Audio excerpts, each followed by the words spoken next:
Chapter 31. Plot Twist. Today, we gather here to finally bring those filthy werewolves down.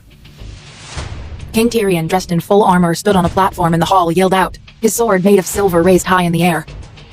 Yeah, Dozens and dozens of warriors that gathered yelled and cheered. They too were dressed in full body armor and was armed to the teeth in silver. today, we march to their home and tear them all down. Again, the warriors cheered with him. No more wolves. King Tyrion exclaimed. From that, the warriors started chanting that line over and over again as they marched out the hall.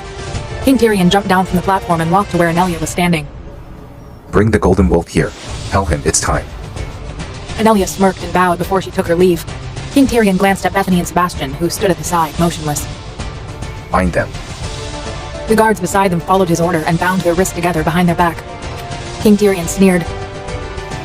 We don't want them to break out their control and go berserk, do we? He smirked when they remained speechless and walked out to join his legion. The guards nudged Bethany and Sebastian to follow King Tyrion out of the hall and towards the open field. Still no sign of them? Valerie and Jace shook their head. Randolph sighed and rubbed his face. Everyone was gathered in the war room where they discussed the sudden disappearance of both Bethany and Sebastian. Joseph walked over and patted his back. Calm down, they'll be fine. Randolph sighed again and leaned back into his chair. It's been a day, Joseph, without any sign of both Bethany and Sebastian. Where could they possibly be? I have a bad feeling about this, Rudolph. Jace said. What is it? Ramona asked. I don't know. Everything is just fishy to me. Jace said. Beside him, Valerie nodded. It's not just Bethany and Sebastian. Compared to the first time we're there, this time the whole castle is like a ghost town. There's no guards, no maids, and no sound. Everything is just so hollow. Wait, can you repeat that again? Lysiani spoke up as he walked closer. Everything is just so hollow? Lysiani shook his head. No, before that. There's no guards, no maids, and no sound. Lysiani paled before he shared a look with Adriana. Grayson furrowed his brows when he caught it. What's that look? It's something bad, isn't it? Lysiani looked at Grayson and sighed. Well, out with it. Harry said, worried and impatient. The last time the castle was ever empty was when we went to war. Just then, a man burst through the door, breathless and frantic.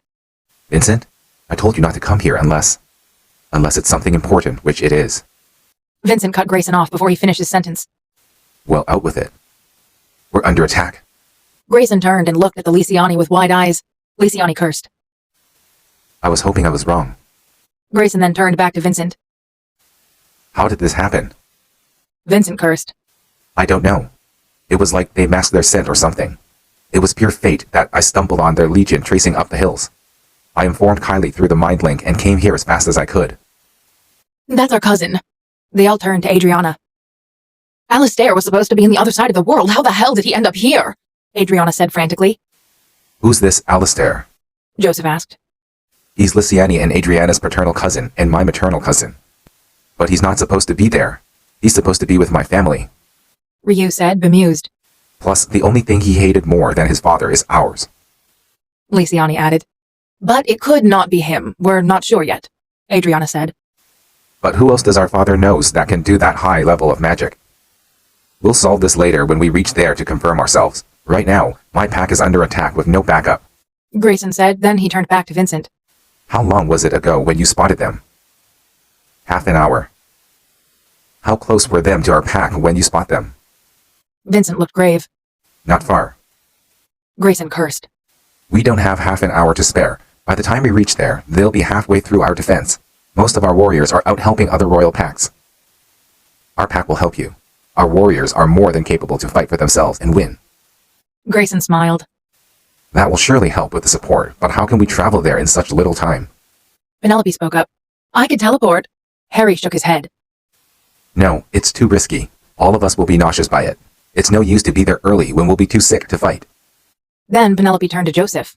What about Joseph? Madam, you know it's not stable. What is it? Randolph said. Tell us. When Joseph refused to say anything, Ryu spoke up. He's not been training with Madame Penelope on how to teleport bigger items. Joseph looked at Ryu with a hurt expression. Ryu looked down at him apologetically. You have to trust yourself more, love. It's the only way, and you know it. Joseph searched Ryu's unwavering eyes for confidence and nodded. But it's not stable. The recent thing I've sent was Ryu, and I sent him to Antarctica. But the previous attempt, you've succeeded. Ryu said. This is not a test anymore. We can't risk it, or we'll be all stuck and the Red Wolf Pack will be left to die. It's worth a try. Harry spoke up. Joseph turned to Harry. Dad, it's the only choice we have right now. You said it before, you've succeeded in sending Ryu to the right place. If you can do it then, you can do it now. Joseph sighed. If we all end up in hell, Ryu slipped his arm around Joseph's waist. we won't. We trust you. Then Ryu leaned down and whispered. I trust you. Just remember what you were thinking then when you succeed. Joseph breathed in. He started to think back what he thought. Memories of the times he spent with his parents, the first memory he had of Bethany and Sebastian, the loving way his mate smiles at him. Then he breathed out. You got it? Ryu asked. Joseph stretched out both his hands. Ryu grabbed one of it and Harry grabbed the other. The other got the memo and started linking their hands. Randolph, who was talking to Alex, soon joined in. He glanced at Penelope, who didn't link hands with them. You're not coming with? Penelope smiled. I'll come later with your pack. It'll be faster, and it'll save your warrior's energy before the fight by traveling. I'll just have to make a right potion to reduce the sickness. Randolph nodded with a small smile. Ready? Joseph asked. Ryu looked around and was met with determined eyes. Ryu leaned in. We're all ready. When Joseph opened his eyes, it was glowing indigo. He smirked. Let's take that son of a bitch down. With that, they're gone. When Joseph opened his eyes again, he's in the dining room of the palace, shocking the people in there. Ryu gasped. He turned to Joseph, eyes glowing with pride. You did it. Joseph looked at him wide-eyed. Then he laughed when Ryu lifted him and spun him around. Ryu put him down and kissed him. Then a woman with strawberry blonde hair and green eyes ran toward Grayson. Grayson! Grayson turned and hugged the person. Kylie, how's everything? I informed all the available warriors to be ready, and I've just sent the others into the safe room. Did they attack yet? Kylie shook her head. Not yet, but they've attacked the warriors that was out patrolling. Quinn is currently attending them right now. You're just in time. How many? 5. Just then, someone started shouting. King Grayson. Grayson growled and stalked out of the room. The others quickly followed him. Grayson led them out of the palace gates and into an open field. King Tyrion was standing at a hill, his legion spreading beside him. But Joseph has a feeling that that's not all. It is Alistair. Adriana breathed out. Lysiani cursed. We're doomed. Ryu whispered. Grayson turned to them. What's that? The vampire all turned to him, face graved. 1. He's older than us, thus has more experience than all of us combined. He fought in wars since he was 12. Every royal vampire have an ability, Adriana added. That brings us to reason 2. His ability is elemental control. He could control any element without a sweat. Then if he's really on King Tyrion's side, then we're doomed. Joseph said. Lysiani's eyes widened in realization. He hates how the king rule. He must be being controlled. Randolph nodded. All we have to do is wake him up. That's one problem solved. Grayson said. You finally showed yourself. There's another. They looked up, straight at King Tyrion. What do you want, King Tyrion? There's nothing here that you can possibly take. What? Grayson yelled. Oh, I don't want anything from you. Just one tiny thing from all of you. King Tyrion smirked. Your lives. They growled at that.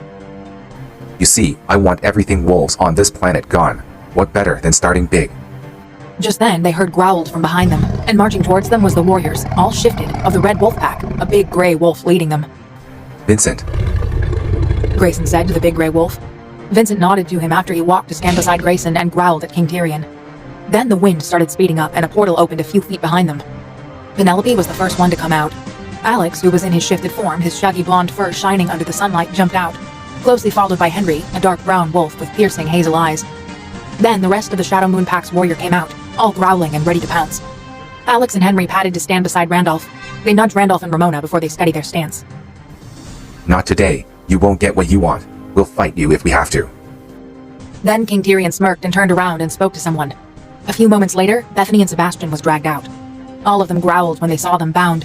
Kylie shifted right then into a tawny brown wolf.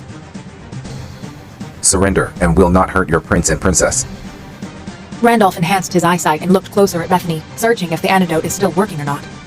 As if she could feel Randolph looking at her, she locked eyes with him and winked. Randolph smiled. The antidote's still working. Randolph then turned to them. They're not being controlled. Then Bethany's eyes focused on Alex's. Alex went still before he nudged Randolph. Randolph, Bethany just sent me a message. What is it? Be ready to teleport both of them out of here. Randolph turned to Joseph. Joseph, Joseph turned to him. Bethany, send a message. Be ready to teleport both of them out of here. Joseph's eyes narrowed and nodded. Then he turned back to where Bethany and Sebastian is and focused on them, eyes glowing indigo. Then Randolph turned back to Alex. Tell her it's done. Alex nodded his head and did just that. From afar, Bethany glanced at Sebastian and nodded ever so slightly. Then they turned their attention back to King Tyrion. Either that or you'll fight against them. Even with his announcement, they still didn't make a move. They all readied their stance and growled at him. King Tyrion sneered. So be it. Guards. That when Bethany and Sebastian broke out from their bind and slashed both his front and back with Bethany's dagger. Just when they're all stunted, Bethany and Sebastian turned and yelled at the same time. Now! Now! With a wave of his hand, both Bethany and Sebastian disappeared and appeared at Joseph's side. King Tyrion exclaimed in pain as the wolves cheered and howled. You? How? You need more than that little bitch to control us, you asshole. Sebastian roared. I thought you're obsessed with the prophecy. Does the line "a show they shall fake" sound familiar to you? King Tyrion snarled. Then he heard the sound of thumping footsteps and smirked. You'll all lose. My supporters have just arrived. With that, King Eadric appeared with his own legion of werewolves and Nelia by his side. Grayson growled. They were right. You really are a traitor of your own kind. King Tyrion laughed. Come on, my friend. Let's kill them. Let's kill them all. King Eadric glanced at King Tyrion. You're injured. King Eadric smirked. Pity. Here I thought you'll last longer. Then King Eadric's eyes glowed gold. Kill him. What? Alistair waved his hand and King Tyrion burst into flame. Bethany and the rest watched in horror as King Tyrion was burned alive in front of them. His painful screams filled the air. What are you doing? Aren't you on his side? King Eadric laughed. I told you before, didn't I, little princess? I'm only aiding them to get what I want. King Eadric walked to where the ashes of King Tyrion lay and stomped on it. Now I have his legion, and with this I can finally be the one and only king of the supernatural world. Bethany looked at him in disgust. You're a madman. King Eadric smirked. Then Bethany turned to Anelia. I thought you're loyal to King Tyrion. That man beside you just killed him. Anelia laughed. Foolish girl. My loyalty has never been to that bastard. Then Anelia turned to King Eadric. They hybrids are ready on your command, father. Bethany and the rest who heard it, eyes widen. Anelia, as if sensing their bewilderment, smirked. That's right. My werewolf parent is King Eadric, my father. My mother killed herself when she found out that she birthed a monster and left me to die. Pathetic. Sebastian gasped. That picture. But not King Eadric. He found me and gave me a home. Anelia smirked. And you'll all bow before my king. With a command of King Eadric, the Legion and his pack charged at them.